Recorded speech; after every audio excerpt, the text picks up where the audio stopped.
दूसरे प्राणियों की निंदा में और हिंसा में ही रत रहेंगे। दोनों सास ससुर बैठे हैं, बहू बेटा घर में नहीं है। अब बताओ ईमानदारी से प्रशंसा होगी कि निंदा होगी? ये कलयुग का स्वभाव है, किसी की प्रशंसा नहीं कर सकता। तू मिला ही नहीं तो कैसे सुन, तुझे पता वो बुरा है कि अच्छा है। अब सुनो ब्राह्मण के विषय में क्या क्या कहा है। अपने शरीर को ही अपनी आत्मा समझेंगे। सारा जो काम है वो शरीर के लिए, परोपकार करना होता है आत्मा के लिए, वो नहीं करते। सो के टाइम क्यों खराब कर रहे हो, भजन करो। नास्तिक तथा पशु बुद्धि रखने वाला होगा तथा वे काम बस स्त्रियों की सेवा में लगे रहेंगे। किसी को नीचा दिखाना या किसी को सम्मान दिखाना या जाति का वर्णन करना नहीं है, कदापि नहीं है। हम लोग अपनी मति गलत दिशा में ले जाते हैं, जिसके कारण हमको दुख भोगना पड़ता है। अब सुनिए,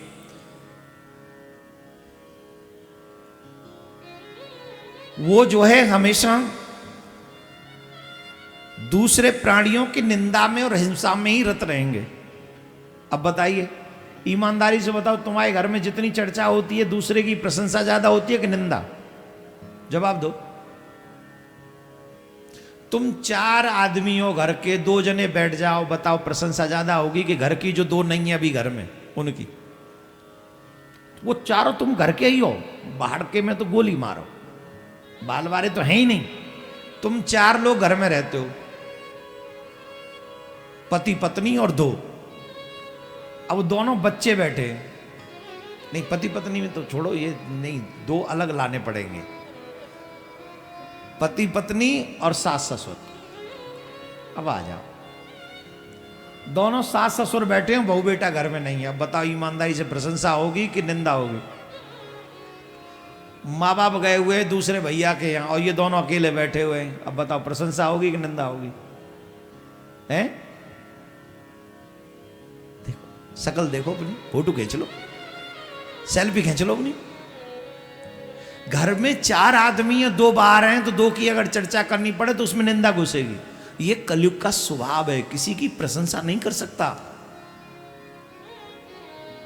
प्रशंसा करने में डर लगता है, छाती फटती है, और निंदा करने में जिसे कभी मिला भी नहीं है 1 मिनट में उसकी निंदा कर देगा। हाँ सुना तो है, अच्छा आदमी नहीं है, ले तू मिला ही नहीं तो कैसे सुन, तुझे पता वो बुरा है कि अच्छा है। ये कलयुग के व्यक्ति का स्वभाव है कि उसका पर निंदा में सहज स्वभाव मन लग जाएगा। पर निंदा में उसका स्वभाव तो है, कलयुग का स्वभाव। अब सुनो ब्राह्मण के विषय में क्या क्या कहा है। अपने शरीर को, कलयुग के लोगों की बात कर रहे हैं अभी, प्राणों की, ब्राह्मणों की नहीं। अपने शरीर को ही अपनी आत्मा समझेंगे। कलयुग में लोग अपने शरीर को ही आत्मा समझेंगे। ईमानदारी से बताओ, आत्मा की चिंता है कि शरीर की?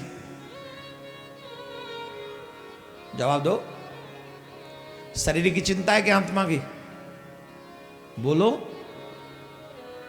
नहाना धोना किसके लिए? खाना पीना किसके लिए? मेकअप सेकअप किसके लिए? कपड़ा लत्ता किसके लिए? सोना किसके लिए? टिप टॉप होना किसके लिए? सारा जो काम है वो शरीर के लिए। भजन करना होता है आत्मा के लिए, वो नहीं करते।